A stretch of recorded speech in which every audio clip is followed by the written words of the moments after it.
Road safety in Nigeria faces significant challenge, including poor road conditions, overspeeding, reckless driving, and lack of adherence to traffic laws, leading to high accident rates and loss of lives. The accident involving an 18-seater Hummer bus and a heavy-duty DAF truck on Sunday resulted to the death of 21 people, with many receiving treatment. It's an example of daily reoccurrence of accidents on Nigerian roads.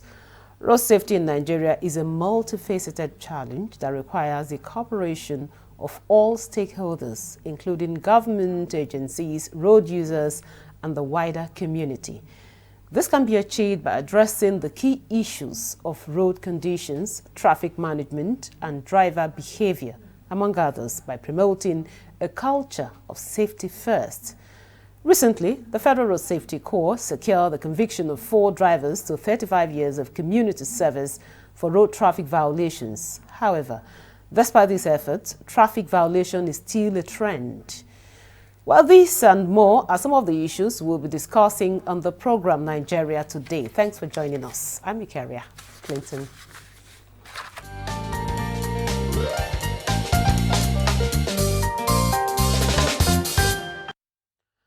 Now with me in the studio for this conversation is Kabir Ibrahim. He's a Chief Route Commander, Staff Officer, Media, FRSC Headquarters, Abuja. It's a pleasure to have you on Nigeria Today. Thank you for having me. Also with us for this conversation is Suleiman Dansaki. He's a Senior Special Assistant to the National Union of Road Transport Workers, President on Intergovernmental and International Relations. It's a pleasure to have you on Nigeria. Glad to meet you too. So I will start with you, Mr. Ibrahim. You know, talk to us. We've been oftentimes it's becoming a recurring issue. Each time we hear road, accidents and all of that. So tell us, despite the effort to reduce accidents on Nigerian road, why are we having accidents like the one that happened on Sunday? Good evening, our viewers. Actually, from the background you have just said now, issue of road traffic or road safety generally is a multifaceted issue that require collaboration of everyone. And I can tell you that this is where the challenge is. For the fact that people feel that it is something that to do with a particular agency or effort of the government alone, that is a major challenge.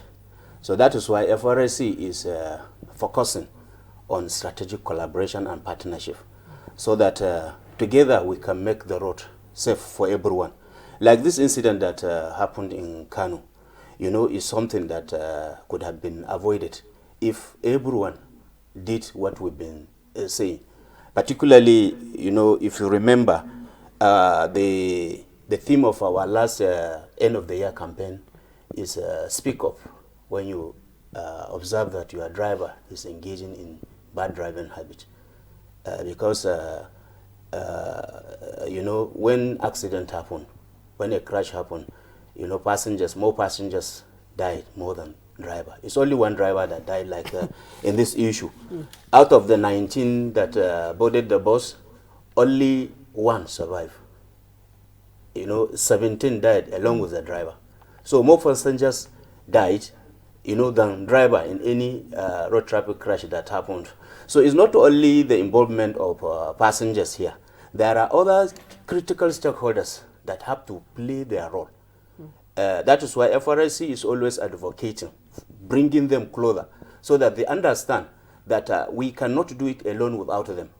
Road safety cannot be in every vehicle that will know that the driver of such vehicle is misbehaving. But when when a passenger that is inside the vehicle observe that the driver is overspeeding or is overtaking dangerously, like this one, is a route violation, driving against the traffic. So, as I said, it could have been avoided if the passengers inside the vehicle, resisted. Ask the driver that you cannot drive against the traffic. because it is always hazardous to drive against the traffic. And the resultant effect of that is always head-on collision, because the other people from the opposite direction are not expecting you.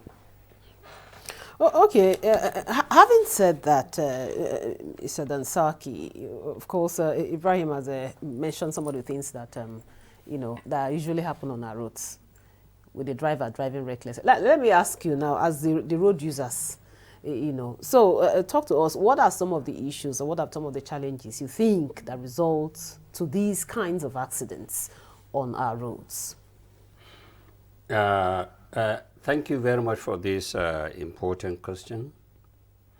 Really what is happening and what happened yesterday, it is truly, I either blame the road construction, the Kaduna road construction, Lagos, Kano, Abuja road construction, is they are not serious, they are not executing this intelligently. In fact, what is happening that they have also grid the other side, and the other side, the other vehicle is coming. Yes, it's against the traffic, but there's no way he can go without going that way. And that's exactly what happened. But recklessly, truly I agree. The bus driver driving recklessly, because after taking the wrong way, and then at the same time he wanted to overtake another vehicle, he miscalculated the velocity of the oncoming vehicle. That is why he underestimated the coming. Before he maneuver and go back, that is, they have that head-on collision. And another important issue, I really so much advocate and advise the road safety. Not only they cannot execute it anyhow, most especially the overloading. I know during our time on the road, if you carry more than what you can close your boot, it's an overloading. And you can see that a vehicle, a bus is carrying more than 1/4 of the total length of the vehicle. There was a time when I was coming from Lokoja area, I saw a vehicle going to Gombe, carrying an overload. When the maneuver a little bit, the vehicle wanted to take off. The passenger must have to come down and bring it down, and started moving. And in some of the rallies, I advise the road safety. And I'm insisting on this. That is why I don't have the intention of duplicating what I'm saying always. A good speech don't need to be repeated. But consistently I'm saying that if I get my way, most of the driving license will be revoked and let everybody go back to the basics. Many people, they even don't know. They don't know that what they are doing is wrong. Most especially, even in Abuja here, I saw where I've corrected the road sign in Abuja here. So the law enforcement agencies and the driver doesn't know what is the right. And a traffic law consistently, not even in Nigeria, internationally, is always under review, and people, because of the nature of the life spent.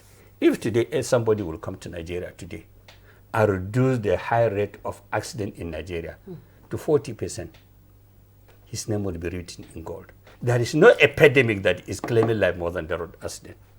Thank you very much, Dansaki. Now, back to you, Kabir. He raised a very pertinent issue, a very important issue. The awareness on the part of the drivers, knowing that what they're doing is wrong. Now, you also mentioned the fact that the passengers should speak up. Yes. Sometimes you're speaking up. You even tell your driver, say, stop, come, take it easy. And he tells you, look, I'm the one driving, I know what I'm doing. So in that kind of situation, what should a passenger do? So we always advise passengers to speak up. And at the same time, we ask them not to provoke the driver, because the provocation itself, can make the driver to be aggressive, and when he drives in such a condition, it can lead to road traffic crime, because he may not have the necessary, concentration. His mindset, you will be worried. So when you don't have 100% concentration on the road, so you are bound to have a crash. So that is why we always advise them, talk to the driver in a polite manner. Tell him that, you know, this kind of driving, you know, can lead to crash.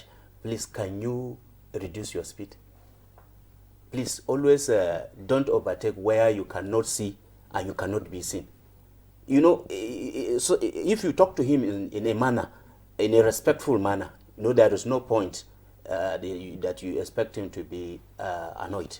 Most of the drivers, I'm sorry to say, most of the drivers are looking already. They are aggressive. They are even before you open your mouth to say, I know what I'm doing. I'm the one in charge. I'm the one driving. So actually, we still insist that you speak up. You speak up when you discover that the driver is driving dangerously. You know, when you start doing something, you don't expect to see result 100% in a day. So if you talk, I talk, other people talk. So you will find out that if the driver did not hear today, tomorrow he will hear, because especially with the seeing what is happening now, you know, it will make him change. If you lost his friend, his good friend, you know, carry passenger and he died as a result of this kind of attitude. Tomorrow, if a passenger inside his vehicle, talk to him, especially make a reference to what is happening, you know, it will make him remember. Another thing that Saki also mentioned is the fact that, you know, some of these talking about the drivers being aware of what they are doing as being wrong, overloading the vehicle. And again, he talked about revoking licenses. How feasible has this been? You know, actually, road safety is trying in that direction. You know, before, we don't have this issue of driving schools in place. But when FRSC discover that, you know, the training that drivers have before they get driver's license was not adequate. So this introduction of driving school standardization scheme come off. And when, you know, it come off, they don't allow government to handle it. We don't handle it ourselves. We involve, you know, private individuals. We certify them. If they have the competency, there are certain criteria when they fill it, you know, FRSC certify them. And we don't leave them like that. We follow them to monitor and, you know, make sure that they are doing the right thing. They are doing what is expected of them. Before you are given driver's license for the first time now, you have to enroll into driving school for at least 21 days session. You have to learn all the nitty-gritties of, you know, the driving. You have to know the road signs, and even this causes and effect of road traffic crash will be, you know, you will be taught. So these are things that FRSC is doing, and everybody know that we visit the park, at the same time talk to them.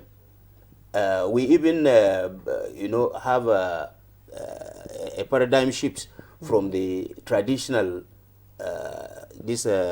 motor park rallies to town hall meetings, where you have the major stakeholders, including traditional rulers, community leaders, religious leaders, and what have you, so that, you know, together we can understand that it is not a sole responsibility of FRSC to reduce these crashes on the road. The education we are doing, the enlightenment we are on it. The NLTW and other transport organizations are aware, because we are doing it together. Okay, we'll take a short break now. The conversation will continue after the break. Don't go away. The implementation of the ruling is also dependent on another aspect or another arm of government. Nowhere in the world will allow, under digital economy, for banks not to be dispensing domestic currency in that economy. What will make this one different? We want to know what they do as occupation. All of these are attributes that our questions have been designed to investigate. In a few days to come, you see that we are all around their own crannies and everywhere in Nigeria, telling people to cooperate. Welcome to Nigeria Today.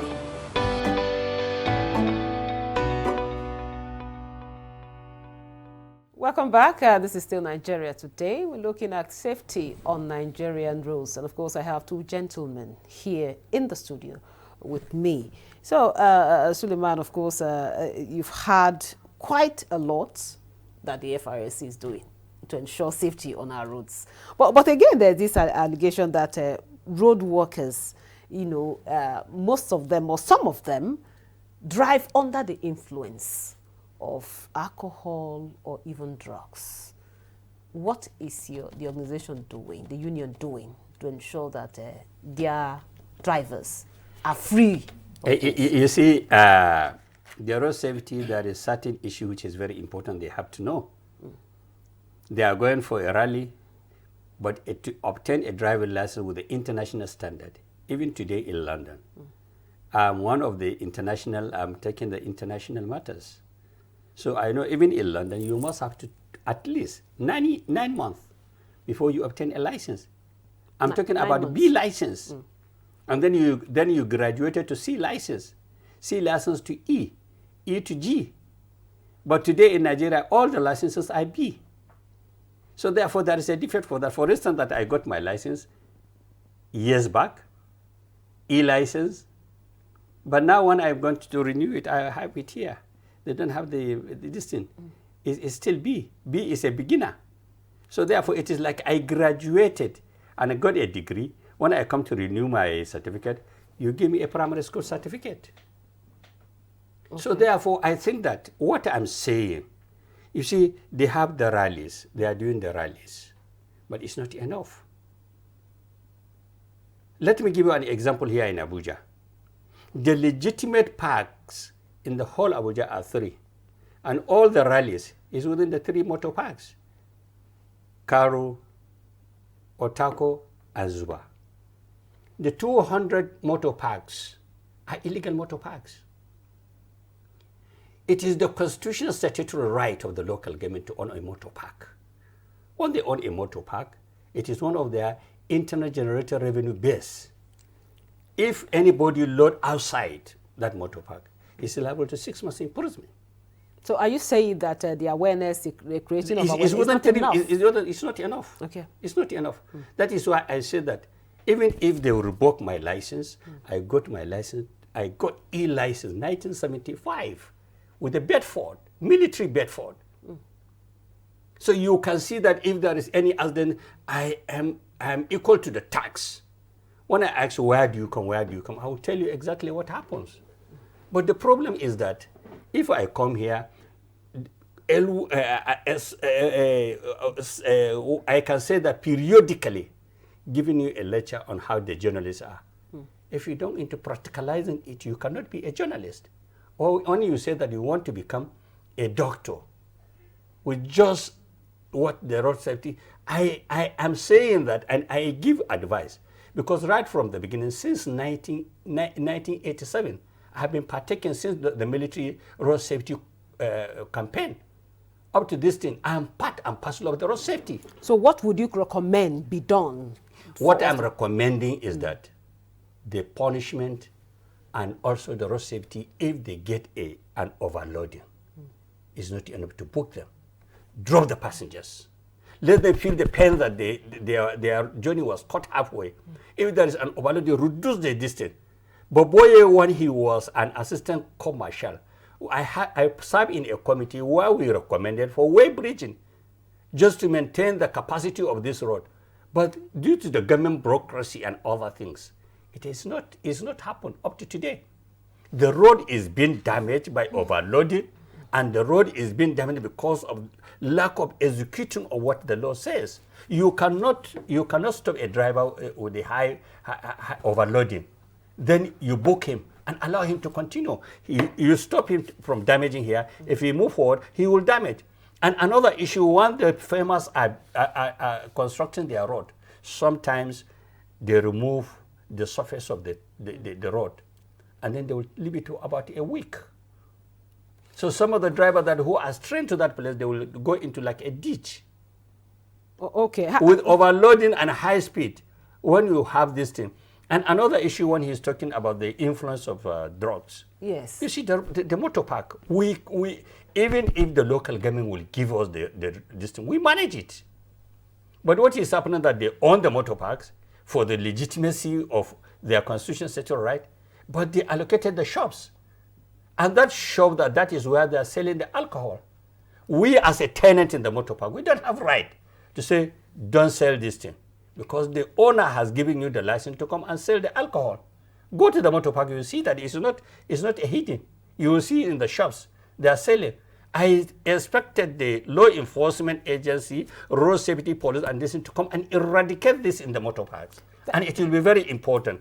But when you leave it, you say this thing, he will go and he will send somebody to go and buy for him. Thank and you. then he will take it. Thank you, Dansaki. Quite a lot there to talk about. Now, Kabir, yes. there are some issues you raised. I don't know if you have any answer to them. Yes, I have answer to, and there is I want to make clarification in respect to the driver's license you talk about, that we issue only Class B driver's license.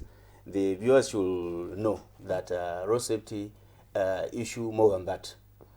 Class B is just a class, signifying that some people call it for private car because it is a license that is issued to motor vehicle owners, drivers of less than 3 tons, other than taxi and buses. Class E and D. Class C is the same tonnage, but different category. That is why we 3 tons and below. 3 tons and below. So that is why we said C, D, and E are commercial. They fall under commercial. So if you go to you have your phone now, make an attempt online to register, because it is available online. You can apply for driver's license yourself. There are certain place that you will be asked to indicate which class of driver's license.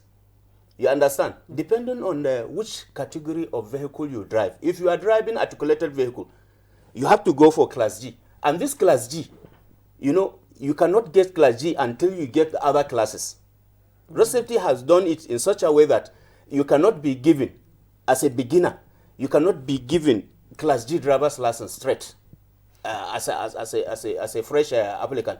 You have to have Class B. You drive when it expires. Then if you are applying for Class G, that is when you are qualified. There are other things that is added to commercial driver's license that instead of 18 years for the other class, it is meant to be, you have to be 26 years old before you are given commercial driver's license. I also want you to touch the aspect of people driving under the influence of drugs. Under influence of people driving under the influence of drug, FRSC is doing is best. There are agency that is statutorily responsible for fighting such a thing, and FRSC is in close collaboration with NDLEA. We always work together wherever we identify that drug is being sold and passengers are being carried. We alert them and they do the needful. He mentioned the illegal motor park. Whether illegal or what have you, our concern is for people to drive safely. So we reach wherever they are, wherever people load, wherever we can see drivers and passengers, we meet them and talk to them, irrespective of the ownership of such place. It is not our statutory duty to, apportion where drivers should carry passengers or not. But wherever they are, it is our duty to go and enlighten them, and we are doing our best. Thank you very much, Kabir Ibrahim, Chief Route Commander, Staff Officer, Media, FRSC Headquarters, Abuja. Thank you so much for coming on the program. And of course, we also have Suleiman Dansaki, Senior Special Assistant to the NURTW President on Intergovernmental and International Relations. Thank you so much for coming on the program. And thank you for being part of the program. I'm Ikaria Clinton. Goodbye.